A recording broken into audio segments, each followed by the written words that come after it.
Debout Congolais, unis par le sang, unis dans l'effort pour l'indépendance.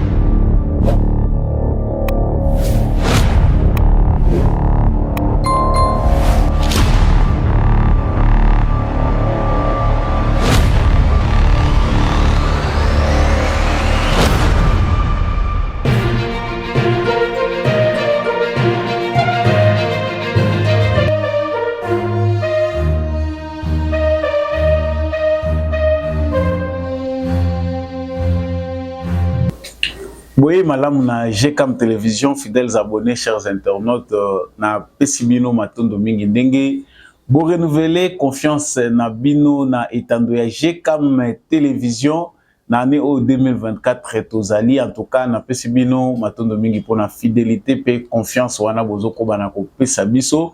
Ba meilleur vœu na Bino ici kanyon so bozwami à travers la République démocratique du Congo et à travers Mokili Mobimba.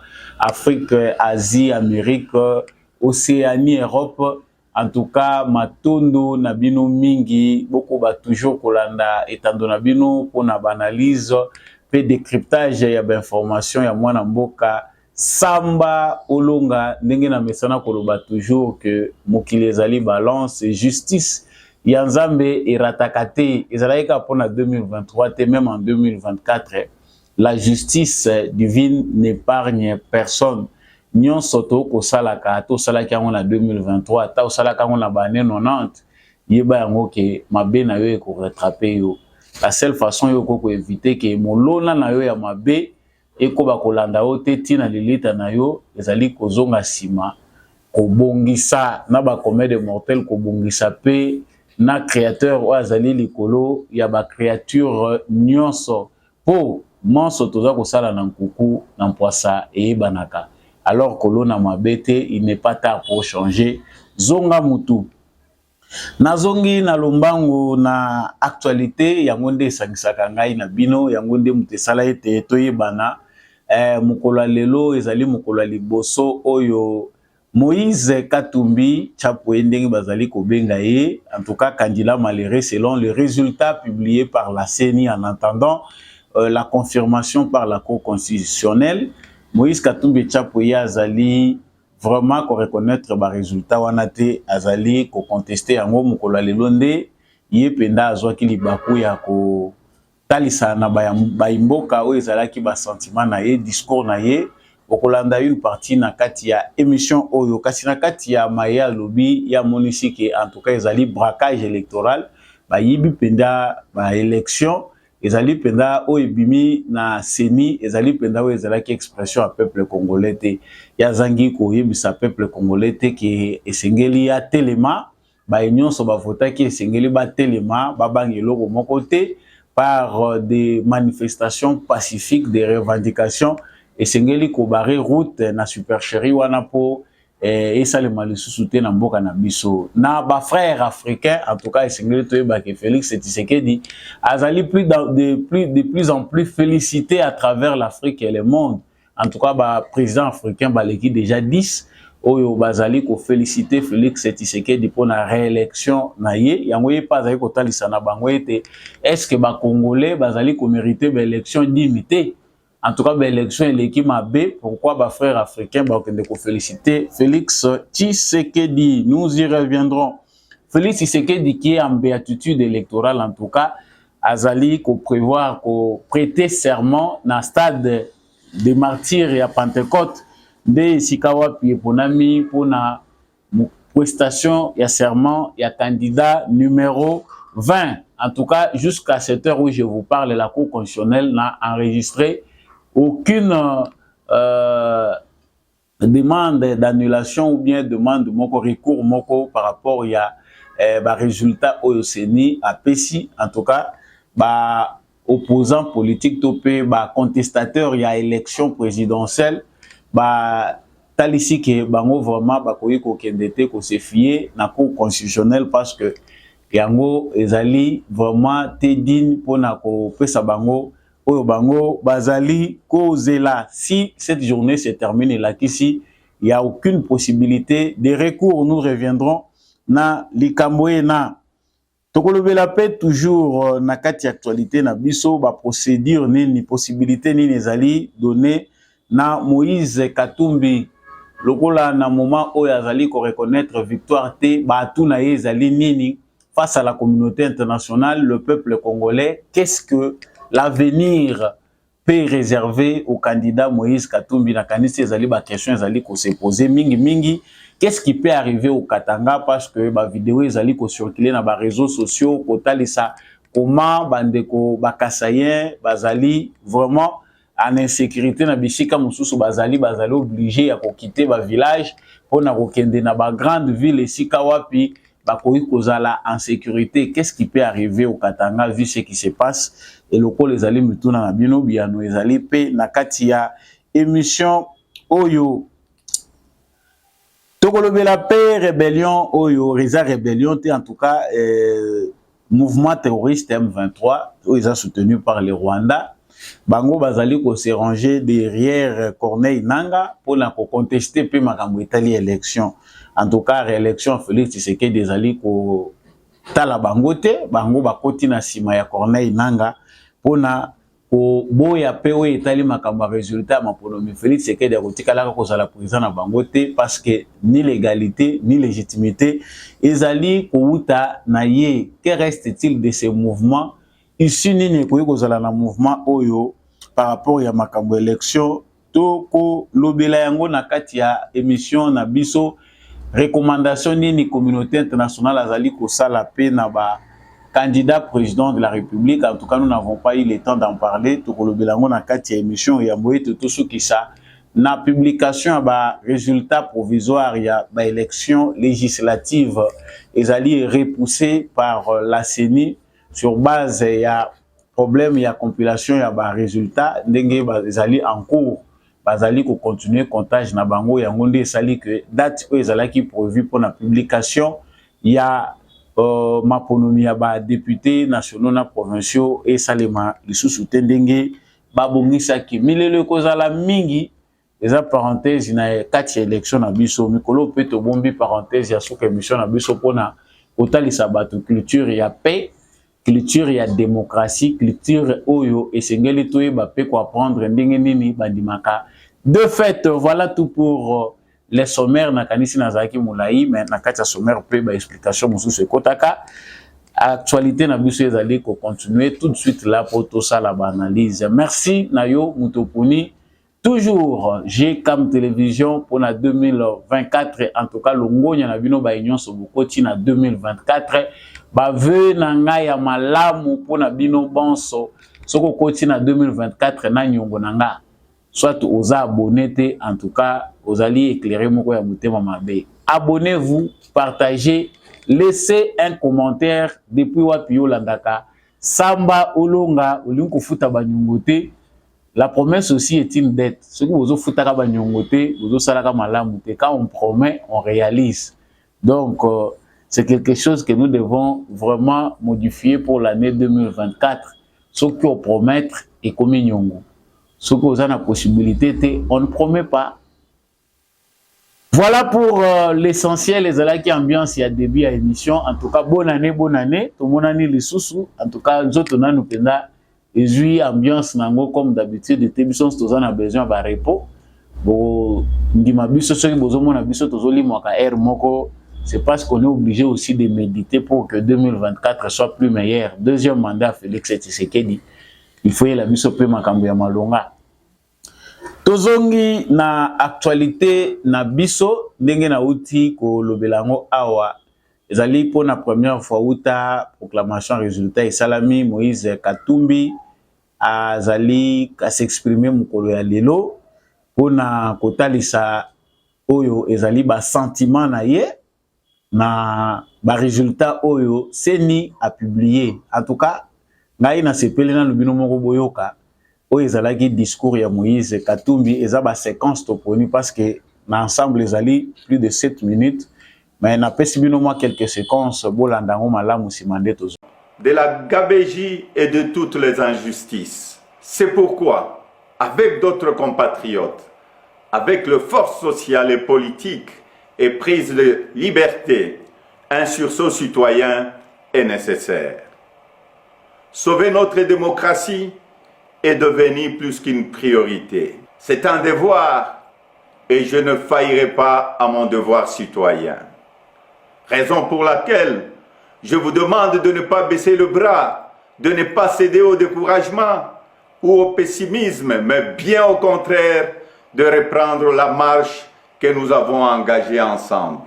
Parce que rien n'est fini, tout est encore possible. Et ce nouveau Congo, nous y avons droit et nous ne laisserons à personne le droit de briser le rêve que nous avons de le bâtir ensemble. Notre Constitution nous invite à nous opposer à tout groupe d'individus qui veut prendre le pouvoir et s'y maintenir en dehors de la volonté du peuple congolais. Pour notre dignité et l'avenir de nos enfants, nous sommes tenus de souscrire à tout le moyen qu'elle met à notre disposition pour refuser la fraude et l'installation de la dictature. Peuple congolais, tenons bon, restons mobilisés. Le temps de l'action est venu. Par des actions pacifiques, démocratiques. Voilà. D'abord, tout au départ, tu allais d'abord analyser au biso to moni na misu ya mboto kota na fond, pour na kota là, qu'est-ce qui est dit dedans? Fond et causa et kolanda sima, message, contenu. Biso to zotala d'abord forme ezali bilili otouti komona Moïse Katumbi alati ndenge nini aza koloba ndenge nini. Bandeko nanga, je ne sais pas si je suis le seul à rire. Tant on a tombé sur vidéo oyo, vraiment j'ai eu le sentiment qu'on est en train de torturer un adulte. Sentiment oyo nga na zuita on a tali vidéo oyo na mweni yango vraiment ese exercice moko facilité pour na Moïse Katumbi ko tenaka ba discours devant une caméra baza obligé ya kokata discours ya Katumbi à reprendre yango ata 20 fois pour ba retenir ba séquence ya malamu oyo bakoya ko présenter biso. C'est vrai, tango batu ba autorité ba personne publique ba salaka ba discours na bango oza obligé ya ko bandelaka plusieurs fois pour na retrouver oyo ezali penda discours moko ya malamu et kopesa image moko ya bien. Mais ce qu'on voit vraiment sortir de Moïse Katumbi n'a pas vraiment d'égal avec un politicien. Muto ya ndimi ko sa la politique, en tout cas il faut azala pena batu oyo ezali ko permettre ye batu naturel ezali ko permettre ye qui a exercé politique. Analyse na biso ya fond ya forme pardon kotala ndenge Moïse Katumbi a présenté ba discours na ye et là ça vraiment kazaka torturer ye moko d'abord moralement, psychologiquement ya mboete aya ko présenter biso to monaka comme discours. Outre le fait qu'il faut qu'on kata yango, ozomona discours lokola lecture ya mwana ya maternelle. C'est-à-dire on dirait mutuaza na conscience te ya makambo ye aza ko présenter parce que mon discours même si ba komi yango en papier mise en bouche ezalaka. C'est-à-dire avant baya ko tia yo oya ko présenter discours na yo moko vanda ki nango nanu tu as pris peut-être voire même 1 heure de temps parce que mutazo pressé yo te. Otangi tangi yango o familiariser yango na esprit na yo et si ekoti yo tango zoya lecture ekozala facile parce que mise en bouche na yo déjà c'est salemaki et que aussi se familiariser qui déjà na ba grande ligne à discours na yo okozala na temps ya kozala très à l'aise tango zo présenter yango devant caméra. Mais awa biso moko to moni na yebite soki constant no pe na ndako eza ndenge nini c'est ça torture vraiment oyo bazali ko pesa tata na biso candidat numéro 3 pour na représenter discours. Et comme ozomona temps ezo changer, place au temps il faut ko mata, temps ezako kita, place au temps esengele kita, amatisi yango, moko on dirait mutu akangaki miso azoluka maloba ezo yate. Bon, on dit aussi que le Moïse de la Bible azaka na likokoma. Tu ebite soki likokoma eza familier na ba Moïse nyonso, bango nyonso ba primela bango maloba. Bande ko musu balobi maloba yango nde mutu esalaka mokonzi te mokonzi akozala pe azane na maloba malonga te mais action de likambo yemoko le baza l'homme d'action. Bon, on quitte un peu o ezalaki paragraphe wana parenthèse wana potokota sikoyo na fond oyo ezali contenu ya discours yango moko ya Moïse Katumbi pour parler parce que ezali d'abord quoi soir oyo ezali contestation électorale. Ils ont déjà contesté au départ bango avant même CENI a publié, ils étaient déjà eux les premiers jours vainqueurs des élections. Basi batali saki biso na début nanu kutu biso tozuite oyo ezali oyo ezalaka ba tendance préliminaire. Après déjà premier jour bango déjà ba se proclamaki déjà vainqueur. En tout cas ba résultat tozanango et puis Moïse Katumbi vainqueur. Wana ba PV nanu ya ba centre nanu yebanite nanu kutu batu na ba bureau de vote na bango te basi batangi bango déjà bazalaki na ba résultat na bango. Oyo pesaki Moïse Katumbi vainqueur. Quittant de ça, to komi le deuxième jour, tant que batu nyonso ba idée komi clair, bazozo ba résultat, ils disent en tout cas bourrage ya ba urno nanu to monate eza très historique. Nous ne serons pas en mesure d'accepter les résultats qui vont sortir de ces élections. En tout cas, pour la biso tokomi ko senga annulation ba élection. Wana seni kutu nanu a publié te seni nanu ko solité. Bango balobi en tout cas baza prêté. Moïse Katumbi qui n'est pas prêt aujourd'hui à amener ce preuve à la Cour constitutionnelle a félicité la même Cour constitutionnelle. Tango ba validaki candidature na ye. Alobi en tout cas pesi bango félicitations, botambolaka malamu, bosali vraiment musala na bino ndenge esengeli. Félicitations parce que ba validaki candidature na ye. Mais il a la difficulté de se soumettre à la même Cour constitutionnelle qui avait validé sa candidature malgré les irrégularités décriées par tous les Congolais.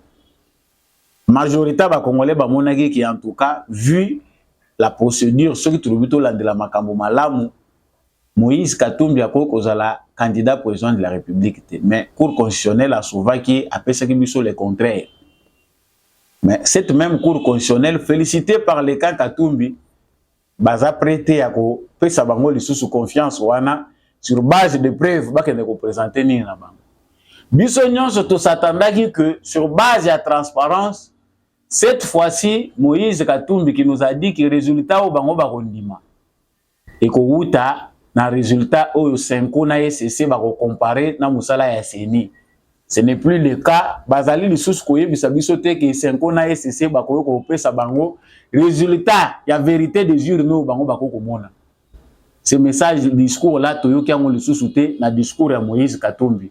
Il s'est désolidarisé complètement de l'idée oyo ezalaki ke biso tokondima kaka oyo kozala résultat wuti na 5 na SCC. Toyoki yango lisusu na discours wana te. Na moment toza koloba bango balingi annulation ya ba élection oyo ye Moïse Katumbi se reconnaît vainqueur. Aza kosenga peuple congolais a se décourager te peuple congolais a telema pona ko défendre bobima pacifiquement ba millions d'électeurs bo votaki bono partout bozali à travers la République démocratique du Congo bo manifester pona ko contester fraude de mingi ba élection boyina no tomonate. Plus loin, il demande aux frères africains bomona ba élection ya boye wapi. Ba élection et l'équipe ba jour voire une semaine bomona ba élection ba bourrage de urne ba machine à voter ezali kozwa na maboko ya ba candidat mais ba machine à voter wana biso tomoni yango ebele na maboko ya batu ya parti ensemble ya yemoko Moïse Katumbi. Quand il fait mention des machines à voter qui ont été arrêtées entre les mains d'individus, ezalaki plus entre les mains ya batu ya parti na ye. Mais ici la manipulation veut que Moïse Katumbi parle de cela comme si c'était une question à CENI. Nous sommes dans un pays où la corruption, nous avons un certain niveau de corruption. Cette corruption-là, on la sent même lorsqu'il s'agit du processus électoral. Ils ont un bateau, ils ont corrompre, ils ont un bateau, ils ont somba, ba chef ya ba centre, ils ont pratique oyo Katumbi na Kabila ba yebi très bien, bango mutu ba maîtriser ango Tshisekedi te. bourrage des urnes. Terme wana, bango ba yebi yango très bien pour le Félix Tshisekedi. Maintenant, ici, la question est d'analyser les discours de Moïse Katumbi, qui veut que les Congolais batambola, bakota na balabala, qui veut que les frères africains lui donnent des réponses concernant ces élections. Bango baza ko féliciter Tshisekedi. Boye bisaye ba élection a boye salema wapi na mokili. On comprend que Moïse Katumbi est un culte. Culture générale ya Moïse Katumbi est insuffisante. Tricherie mbala liboso oyo soki eko exister. Ezande na Congo nde baza ko lobela yango. Do yo monaki Trump te aza ko telemela pe alobi ke bakotisi ba voix fraudulée. Donc nanu Moïse Katumbi ayeba teke na kati ya monde histoire ya fraude électorale existaka. Mais to komi na moment moko oyo lelo avec la technologie, téléphone portable Moïse Katumbi utilisaka, possibilité ezali azwa yango taper na Google histoire ya ba fraude. Pour se cultiver oyeba oyo za ko loba ya boye zalaka wapi. Et puis autant la peine naissance ya machine à voter. Na ba pays occidentaux, autant la naissance ya machine à voter, ba contestation nini ilandanaki likambo ya machine à voter parce que ça ebandele pa na bisoté. Comment les gens ont contesté pour na kolongwa na bulletin de vote à papier ou comment na vote électronique. Comment ça se passe? Donc, on comprend que M. Moïse Katumbi a un problème de culture générale. C'est vrai, il a choisi la carrière politique à poniaz à la politicien, mais Azana nous cultiver suffisamment pour na total sabiso avec preuve à la pluie. Parce que politicien Azana moutu à histoire. Aucun jamais qu'on a dirigé mboka munene loko la Congo, soko yebi ko maîtriser histoire te, ozana sens ya malamu ya analyse te, ozali na intelligence oyo ezali ko convaincre te bato à la base. Pour na kokamba mboka munene lokola Congo. Ça c'est élément ya liboso to décider. Deuxième élément, ezali vide oyo ezali na message ya Moïse Katumbi. Otiki ba Congolais dans le vide parce que l'action qu'il demande aux Congolais là est improbable. Action wana ezali te na ligne ya probabilité. Qui sont ces Congolais qui sont prêts ya kobima pour na ko contester élection ndenge ba yibi Moïse Katumbi victoire na ye. En tout cas, les sondages, vu aussi les résultats publiés par la CENI, et Zali Kotal, c'est que sur toute l'étendue du territoire national, les Congolais ne sont pas prêts. Il y a Kotika Kimia au Bazanango pour aller vers l'inconnu, une crise qu'ils ne maîtrisent pas. Le seul endroit préparé en avance pour ce genre de circonstances par Moïse Katumbi, pour créer une crise électorale, base à contestation, c'est les Katanga. Et au moment où je vous parle, ils allaient minimiser les risques. C'est vrai que certains de nos frères kassaïens, ils allaient dans fin fond, dans les villages, avoisinants, Kamina, Kalemi, certains endroits, ils allaient obligés, Kimananou, pour vendre dans les grandes villes, pour éviter que manipulation, manipulation les cas. C'est vrai. L'armée aussi fait son travail. Mais même au Katanga, beaucoup de gens ont pris conscience des aventures passées. Qu'est-ce qu'on revendique? Tout ça qu'on revendique, Nini, sur base de quoi? Est-ce que c'est lui qui se dit notre frère a-t-il gagné? Et là où il nous amène, Azako Mabiso n'a fait Nini, les Katangais s'interrogent. Il y a beaucoup de Katangais qui ont voté Moïse Katumbi dans la manipulation. Parce que nous avons vérité, on n'a pas l'état d'insulter nos frères Katangais, mais ils ont été escroqués, manipulés depuis longtemps dans l'histoire. Il y a bateau et soi-disant Katangais, parce que Kabila s'est présenté comme un Katangais. L'influence qu'a eu Moïse Katumbi, l'espace Grand Katanga, les alliés résultantes de la politique n'a pas perdu. C'est Joseph Kabila qui l'a fabriqué politiquement. Et qu'est-ce qu'ils ont fait au Katanga pour que Moïse Katumbi s'impose? Ils ont menti aux gens. Oh, les Zaki Moussala et l'État, ma biloko esengeli ko sala au nom de l'État congolais parce que c'est les moyens de l'État. Ezaki loko la badon. Donc Moïse Katumbi s'est fait passer pour un bienfaiteur alors qu'il devait brandir la bonne gouvernance. Katanga ya Mubimba. Oye comme les locaux traités. Ya Mubimba. Ezalaki loko la bien privé géré comme une entreprise ya Moïse Katumbi. Si Joseph Kabila a pillé les Katanga, Moïse Katumbi a fait autant.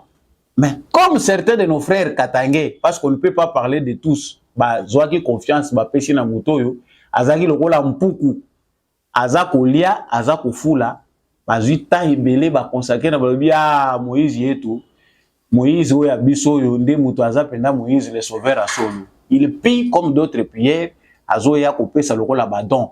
O tala sungaki, o tala Moïse atongaki nzela. Quelle est cette infrastructure là oyo batiki ya qualité oyo lelo ekoki aider bakatange? Il y en a pas. L'absence aussi des leaders katangais dignes de ce nom, des originaires oyo bazali conscient yango esali que bato lokola bakatumbi qui se revendique congolais à moitié parce que lui-même ne cesse de le dire. Olia kangata munokazwe bisabiso que papa na ya aza juif. Ce n'est pas un originaire katangais.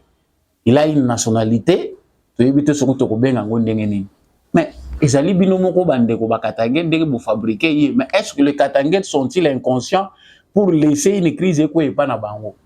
Les analyses nous disent non. Tozali kozwa correspondance ebele anonyme kotanga kombo na ngate bolo bakatangais te. Tous les Katangais ne sont pas bêtes que ça. Il a échoué chez lui-même. Ça c'est dit, on se voit. Quels sont les moyens de Moïse Katumbi?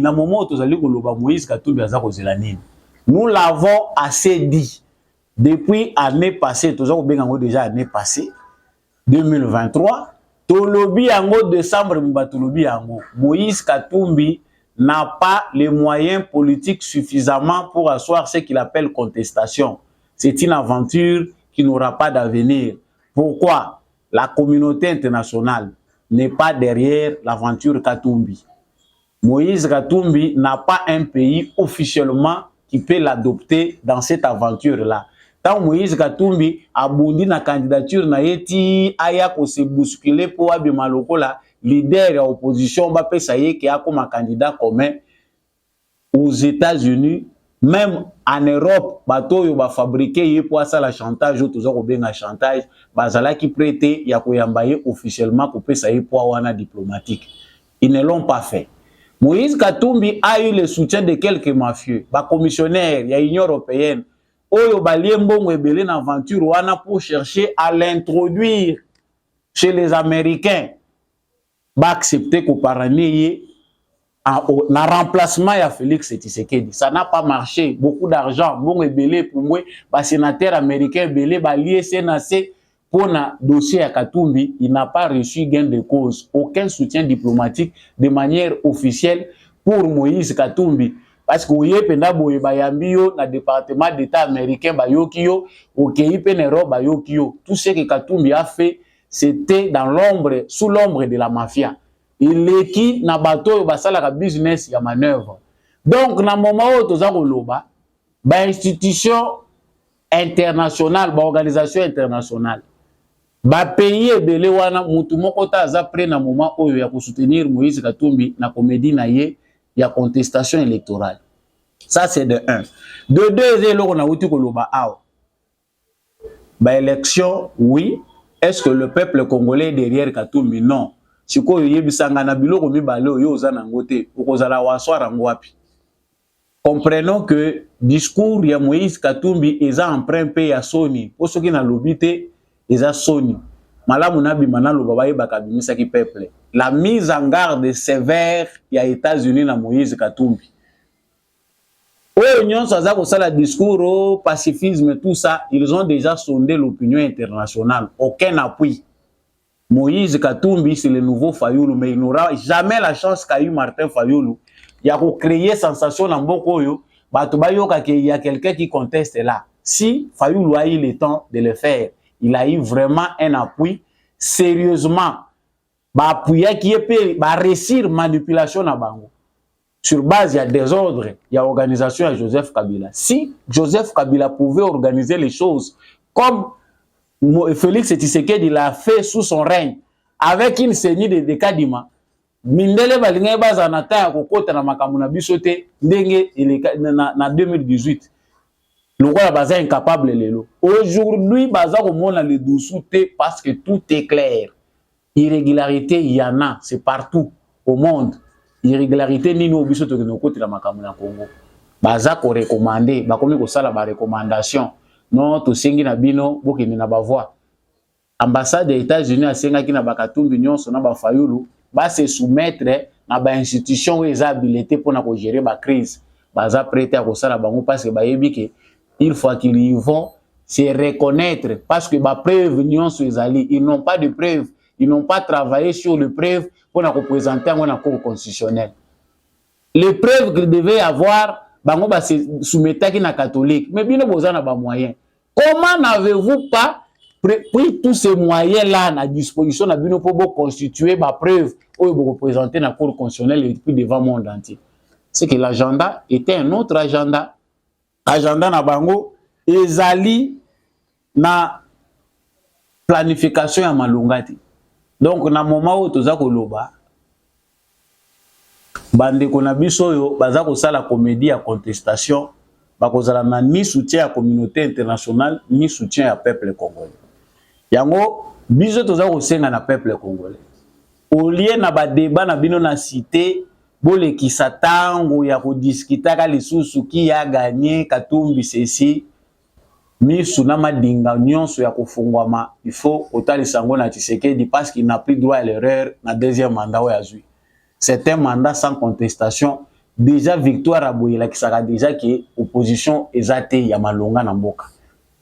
Et comme il est seul, son opposition c'est le peuple congolais lui-même parce que Moutouazate en face ya Tshisekedi ya sérieux ou à côté pression pour que pouvoir étendre la malam. C'est les Congolais eux-mêmes qui doivent être l'opposition à Félix Tshisekedi. Moindre pépé bobimi na initiative na bino moko lipe mati pona nini.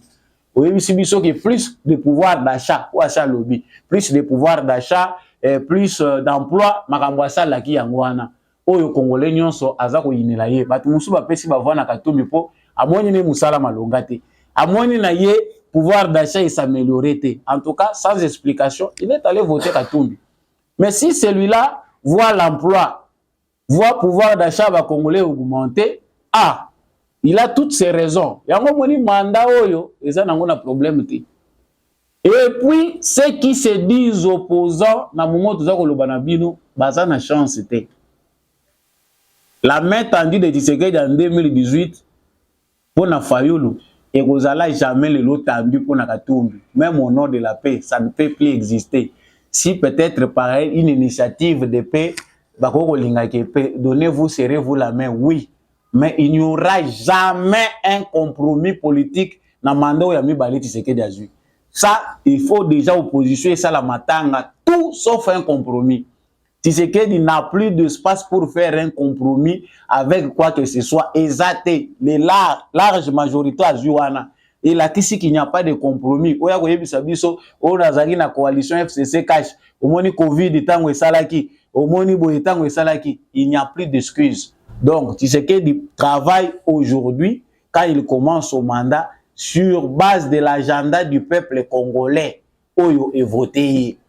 Autant que toza ko sala boye, ceux qui toningisi ba manifestation eleki, to luka to vanda. Yo Théodore Ngoyozu 0,00 soki 1, soki 5.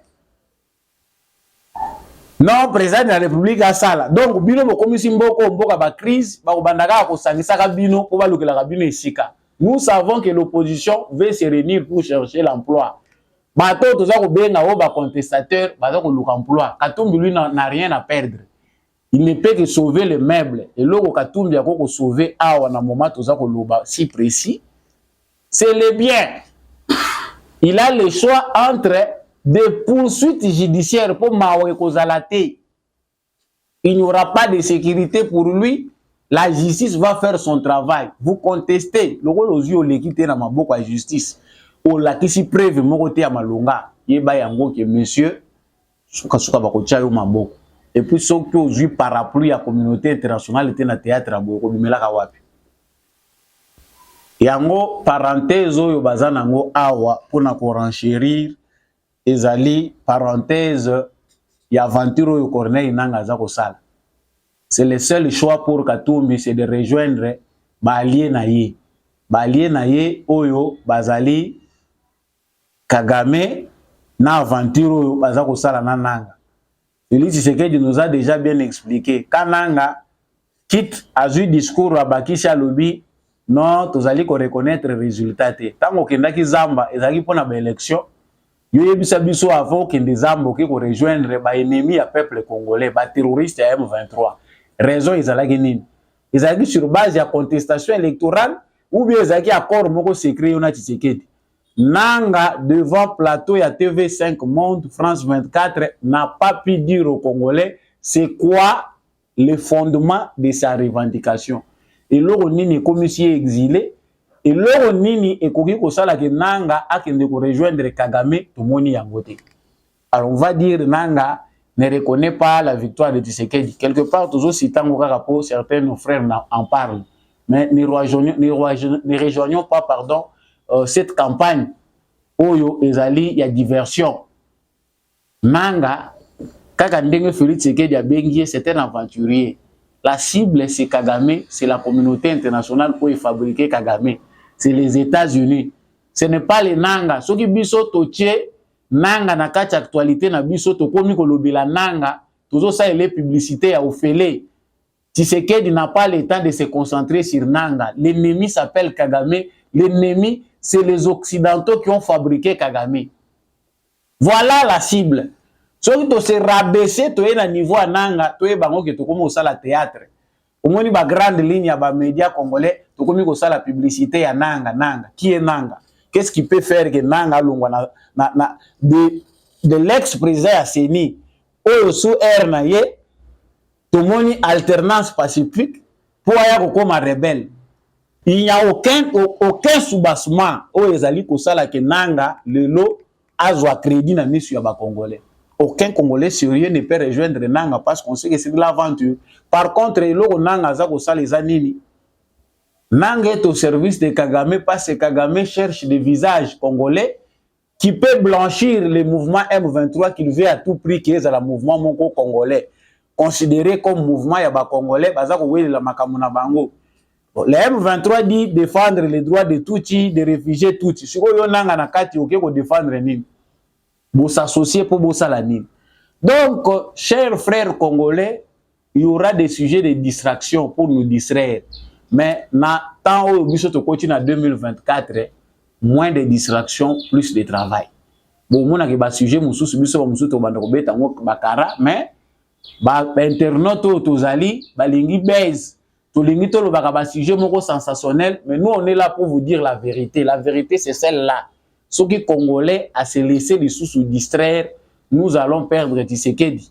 Agenda ya ba occidentaux bazali koluka ko écourter tant ya Tshisekedi au sommet de l'État. Ça les Congolais doivent le savoir. Les Congolais qui ont redonné confiance à Félix Tshisekedi de manière générale que biso tolingi kaka Félix Tshisekedi doivent aussi savoir que tant ya Tshisekedi déjà compté, nous devons faire pression, nous devons nous aussi grandir en maturité pour Tshisekedi déjà motoaza ko leka kalate. Mais il y a des grandes lignes qui doivent venir. La concentration de Félix Tshisekedi sur ce mandat, c'est enterrer définitivement les lois créées par l'AFDEL. La base qui est difficile, les lois tourner page mounene, c'est l'AFDEL. On a droit à une constitution digne. Constitution où les gens sa souveraineté à Congo na ba Congolais. Et non une constitution sous supervision de la communauté internationale. Où ba Congolais, ba koki ko céder une partie de la souveraineté na bango na communauté internationale pour décider. Voilà les lois que nous avons acceptées pour Kambambo Kanabiso. Donc, ba chapitre les alliés belé na mandat où Tshisekedi azali kozwa, outre ce qu'il nous promet, mais il faut que nous grandissions en maturité pour tuer que Mikolo ezali koya, constitution en Mboka Nabiso, il faut échanger. Et ça la changer de fond en comble. Makambo belé, il faut la changer dans Mboka Nabiso pour tozwa ligne ya sika. Il faut tout kota na république ya sika. C'est que il faut que la biso une nouvelle république. Oyo tokolongwa na chapitre oyo ya ba seigneur de guerre. Chapitre oyo ya fabrication occidentale et sali que biso to dépendaka na conflit moko Rwando, Congolais, Ougando, oyo ezana kaka lien moko ya chantage. Si l'Amérique a le courage de faire des recommandations aux opposants congolais aux élections, na makambo etali ba élection ezana Congo. Ba élection ezali lié na souveraineté na biso. ezali occupé mboka moko te ya bapaya mais baza na courage ya kokota po basala ba recommandation. Pourquoi ils ne sont pas prêts aujourd'hui alors que na moment toza koloba Nations Unies aza ko publier ka lisusu ba preuve ya présence ya ba militaire rwandais na sol congolais? Pourquoi l'Amérique n'a pas le temps de sanctionner ouvertement et directement Paul Kagame mais baza ko senga biso na ba négociation? Ce qui est la politique moko ya 2 poids 2 mesures. Ils ne sont pas prêts à réparer leurs erreurs, bako corriger yango te. Donc en face de nous, ce n'est pas Nanga. En face de nous, c'est les Occidentaux, c'est les Rwandais qu'ils utilisent comme bouc émissaire. Biso ba Congolais faut s'unir. Voilà le plus important. Batebele baza ko matsa bancher ndenge biso stolingi, tu sais que dimando ya sakanate, tu sais que da sala biso peto sakanate. Parce que c'est nous qui sommes plus distraits. Tantôt à gauche, tantôt à droite, babengi bino na nord bokei, babengi bino na sud bokei, babengi bino na est bokei. Comprenons que ce maintenant ou jamais, tu sais que est passager, tant balobi que bilan et aliboso est très positif, bamusu baza ko comptabiliser on a libumu, baza ko comptabiliser on a mikanda na bango bazu misalate. Ah, il faut être aussi assez intelligent pour comprendre que bilan c'est que des ala qui une réussite malgré ba épreuve belé à traverser pour aller au combattre na sukandinga komi. Donc, chers frères congolais, grosso modo, toyebi ke tozali ne bandeli yambula, ba vacances ezali ko continuer. Nous devons comprendre que dans l'espace Grand Katanga, mission ba congolais, il faut que nos frères katangais comprennent que le Congo, la nation, doit appartenir avant tout à une nation, pas à une province. Où ezali invention coloniale, invention belge. Si tout dépendait de nos empires, il y a ba culture na biso, ba tribu na biso, ba côté la biso, ba frontière et kozala, il y a ba province na biso et kozala oto yebi oyote. Qui les a tracés? Donc, ce qu'on a cultivé au cours vivre les sous-soutés, le rôle na ba norme antiquité, ba yeba manipuler yo, bo makasayen salabo. Nous répétons beaucoup makambo pour na ko insister na ba frère na biso les vivre ensemble.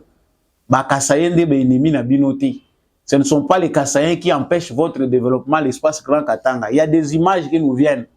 Il y a des jeunes gens qui ne connaissent rien de l'histoire.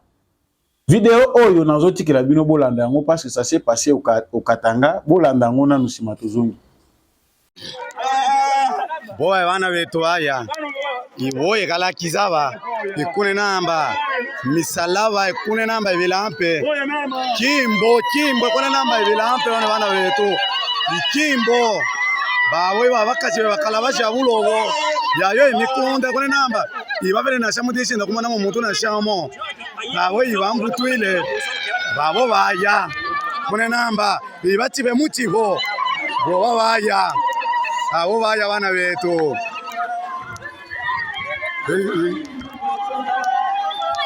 Mutele kere.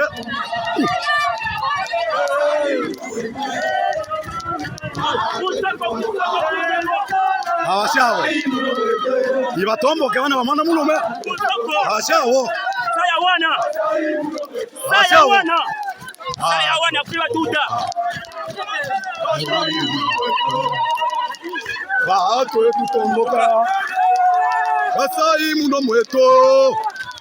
Bato etutomboka. Kasai muno mweto. Bato etutomboka. Kasai muno mweto. Bato etutomboka. Kasai muno mweto. Bato. Voilà. C'est des jeunes gens armés de bâtons, balobio baki ko sokola bango, ndenge bolandi ana ba uti ko sokola bango, ba balingi ba défi armé. Ça, c'était un piège tendu à l'armée. Ketango ba ko sala bongo ba préparer bango ba tindi bango, l'armée va ouvrir le feu, ba ko massacrer bango, ils vont crier crime contre l'humanité, génocide. Tout ça on fait ça parce que le président de la République est un Kassaïen et il fait ça pour protéger ses frères. Une bonne planification. Bazu ba instrumentaliser ba jeune pour félicitations à l'armée, ça c'est une preuve de professionnalisme. Pour maîtriser ba to singite ka ko boma bango et puis tant bazo kende kuna il faut les arrêter kozo bango vif. Il y a des manifestations qui sont normales oyo ezali constitutionnelles, il y a aussi des manifestations oyo ezali contre la loi. ozo manifester pour na nini manifestation na yo il faut répondre na mibeko il faut eza na raison moko eza pe valable ndenge Amérique aza ko recommander nos droits à manifester respecter les libertés liberté ezali libertinage te même aux États-Unis bako accepter te ke mutu moko azwi ba singa rouge atie ake ko misokola soki bakisi aye ko menacer ka ba force l'ordre a créé n'en trouble na ordre public balo bakaza ko manifester et dans d'autres endroits ba frères rebelles baza ko la sécurité. Soyez calme, oyebi koza ko vivre sika bato ba sentiment ezali malamu te ndenge ndeko moko alobaki yango na ba vidéo ezo circuler quitter les endroits les plus en plus isolés oyebi koza ko vivre na kati ya bato moni ke ba sentiment na bango ezali de plus en plus aiguisé na colère bango batangisi bango que lokola bino na kwa wana bo votaki Katumbi c'est que obligatoirement c'est lui qui doit devenir président de la République. Civisme faisonga à la base ça aussi ça montre les preuve moko ya incivisme civisme quotidien te na mitu ya bato yango il faut ba parti politique ba sala musala ya éducation populaire les gens créent des partis politiques uniquement pour l'objectif de devenir ministre et député. Or devoir monene ya ba parti politique eza ko consister pe ya ko contribuer na démocratie en formant leurs militants au civisme patriotique baza ko sala yango te. Ba parti politique ezali kaka ya ko luka ko convaincre ba électeurs pour to koma na ba député belé to zala na ba ministre belé mais le fond c'est quoi? Une population analphabète bato à la base ba yebité que quoi la culture démocratique, quelles sont les normes en démocratie. Muto akomaka mokonzi ndenge nini soki majorité elobi eloko biso minorité tokangi esili to poli il faut tous à la fair play. Non, il faut aller manipuler les gens, leur dire que soki Katumbi abimite awa il faut to bomana bino pe boza ba senzité makamunyo so tolobaka eza kotambola partout. Aujourd'hui si vos autorités soki ba responsable ya ba parti na bino ba chef coutumier na bino baza koyebisa bino te boko koyoka même na ba téléphone parce que vous nous suivez même dans les villages avec vos téléphones. La démocratie ne veut pas dire que ceux qui ont voté Moutou wana nde sengeli abima. Il faut se soumettre à la loi de la majorité. Yangwana nde démocratie. Nous aurons compris, chers frères, Kasayen et Katangé, c'est un seul peuple. Toko insista quand on a une émission nyonso. Ceux qui ont jeunes va apprendre yoke Muluba azali ennemi à Katangé, Musonge, Muluba Musonge. C'est ça Katanga wana mobimba. L'espace grand Katanga Mounene, le plus grand espace, est allé à majorité constitué de ce qu'on appelle Kasayen wana. Ce sont des territoires Luba. Soyo oyebisa bango te, siko tangu bakendaka wana, bakendaka kolala na bandako ya bato mususu bien bazaka na babisika na bango basalaka ba faire na bango. Non. Comprenons que nous ne devons pas nous fier. Ceux qui pendent bokendaka pe bandako nzamba bango etondi bino na l'église, il faut aussi comprendre certaines choses. Donc nasuka awa tolobaki tokolobela likambo etali publication ya ba résultat provisoire ya élection na députation. En tout cas, CENI ndenge bozomona communiqué wana a tindi marcation na ya ba résultat ya ba élection législative na date moko ultérieure ezali pour la raison ya ba compilation bazali ko continuer kotanga musala eza makasi et puis les gens doivent savoir que eza musala oyo eza sans précédent nombre bozalaki ebele wana oyo bino boye ko postuler wana. Il y a aussi des travail à correction pesa ko salema. Il y a des candidats qui ont corrompu à la base. Tant basali recommandation na CENI na batu ya Senko na SCC, balobi que il faut corriger, voir ces erreurs là oyo batu baza ko décrier puis ko corriger yango. Et la kisini, on doit veiller sur la compilation ba bulletin de vote. Comparaison, il faut esalema. Baza kota la place ba mona normali il faut balandela na ba bulletin de vote wana est-ce que ça ba vrai bulletin parce que chaque machine ndenge ke na centre de vote code bande ko uta na CENI baza pe na ba indice oyo ezali ko lakisa ba bulletin de vote oyo ezali ya circonscription wana soki ba bulletin de vote ya circonscription mususu se retrouver na circonscription oyo ezali fraude ba ko annuler yango. C'est ainsi que vous verrez certains candidats déjà qui chantent à la victoire. Bakomona oh nga ba vota kinga ebele nazaki na résultat centre de vote. Certains résultats seront annulés. ba candidat moko te baya ko manipuler bino parce que toza ko yebage musale kozala makasi na cour constitutionnelle sans précédent.